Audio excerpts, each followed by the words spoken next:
Welcome back to Issues of Faith. We're talking with Tina Hutchison from Holding Out Hope. She is the founder of Holding Out Hope. She's also the choir director at Tennessee Prison for Women, which we've been talking about. I want to talk now about this nonprofit, Holding Out Hope. It enables you to do what you do at the prison, right? Yes. So what exactly is it? How would you describe Holding Out Hope? Well, we started the nonprofit to basically support the work of making printed materials and folders for the women, because it's costly to get all of those things together and have the resources. We've been able to buy computers for the volunteer offices at the prison and lots of speakers and different things just to support the ministries at the prison. So it's been a wonderful collaboration with the prison itself to support different things in there. And I started it simply because it's great to be a nonprofit, because it allows other people to partner with us. And for the last 11 years, we've been working on a film, and we finally, over the last 5, started filming. It just takes a lot of time. Wow. To gain the trust of the Department of Correction to come in and have access like that. And you will have remarkable access. Yes. I mean, I feel like this could be an amazing film. Would this be a documentary? It's a documentary called Tuesdays at 6, because that's when I lead the choir. Okay. And we want to tell, it's a love story basically, and it has 3 trajectories. We talk to several girls whose lives have been transformed. We look at my life. I came to Nashville like every waitress and waiter in this city to sing. I mean, I'm a singer. I'm a blue-eyed soul singer. Singing was the door that opened the hearts of the women that I get to serve. And so we started making this film, and the 3rd trajectory is the show we put on every year. So we have inmates that we interview, a little bit of my story, and then we watch the show come together as we're tearing tape and sticking stuff together and putting on robes and makeup and all the things that we do to tell the story every Christmas of love. And so it's just going to be great. It's a love story that I want everybody to see. And so we're coming hard with a big dream to change the world, and we really believe we're going to. And you have some big names behind the film. I do. Some important Hollywood types, I guess, right? I mean, yes. So that's exciting. It is exciting. And when might it come out? Well, it's probably going to, we've got to raise another $50,000, and we're doing it through our little baby nonprofit, which is only about 5 of us on the board. So we've got to raise another $50,000. We're 30,000 in. We're finished filming at the prison itself. We have some more things to do over the next few months. Probably a year and a half. It'll be seeing the light of day. So we're very excited. I really think that you never know what is going to come to you when you're in the middle of doing the thing that you're called to do. So for anybody who's serving in faith, like the show is about, you just have to trust that if it's meant to be and your voice is meant to be raised and people are meant to see the work you do, they will. And we are believing for huge things. And Emmy Award winner, 16-time Emmy Award winner, is going to direct it, because he read my blog and made a phone call and said, I really want to tell this story. And I said, well, if he wants to, he should fly here and sit with me. I'm not going to get on the phone with someone. And he did. And he came in prison and he wept. And we walked into units and he wept, and he just said, this is so powerful. I will go in the lockdown unit, and I will climb up the stairs and sing door to door to door to door for women, and they put their hands on the glass, because it's just something so beautiful, like love touching you. You'll do a solo for each? Oh, really? For each door. Mm-hmm.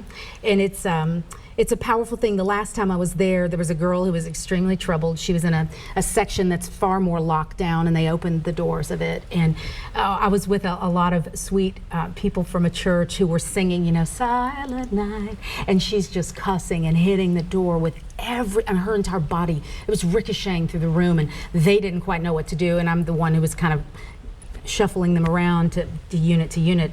And I walked over to her door, and I just kept singing as loud as I could right to her. And she was calling me every vile thing you could call me.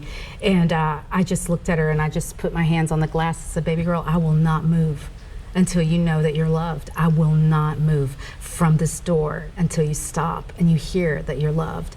She just wept. Little bitty thing. She was probably 25. I didn't know her. I've never seen her since. She's deeply troubled. But that is the power of love. It hits you in the middle of something so traumatic like that, and it makes them pause. and it makes them stop, and it makes them lean in and listen. I had a girl who joined my choir just a couple months ago, so afraid, and she can sing, and I just said, come on up and lead the choir. She said, what? I said, I believe in you. I can see a leader on you. Come stand beside me and lead while I do something else. And her eyes, and she wrote me a letter just last week. I got it, and she said, no one in my life in 36 years has ever believed in me. And it's the first time I believed in myself. That thing you were describing before with a troubled woman is the kind of thing that could scare people away. But I guess it is also, in a way, one of the things that means the most to you. It is in that moment where some might walk away, but where you persevere, that you get to the point that you really make a difference, and there's a real breakthrough. There's a breakthrough, and I have to say that we in society walk in Walmart and everywhere else we shop where we do life, and there are people who are in prisons crying out quietly underneath their skin because they don't have someone who's stepping in the middle and just saying you're loved, you're valuable. So I do that in a very real sense. And it does sound scary, but it's not. It's just a girl who's crying. And that's what the sweet people who were singing, they said, wow, that was kind of scary. And I said, you just heard her pain. If we can understand that we're privy to get to hear someone's pain when we walk into a place and carry love. And that's why I'm fearless in it. I really am, because I understand that there's someone far bigger behind me pushing me along to do the thing I'm called to do. What do you recommend to people? Again, maybe they're moved by this, they want to help in some way. You have the foundation. We have a couple minutes left. What do you want people to take away, and what do you recommend that people do if they want to help? Well, there are many people who are incarcerated who need pen pals.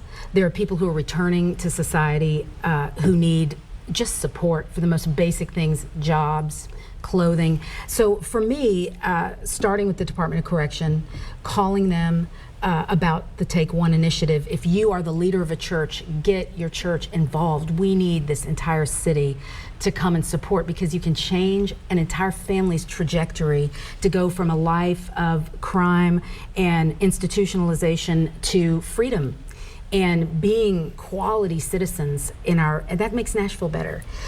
For Holding Out Hope, we're in the drive to raise money to tell a love story.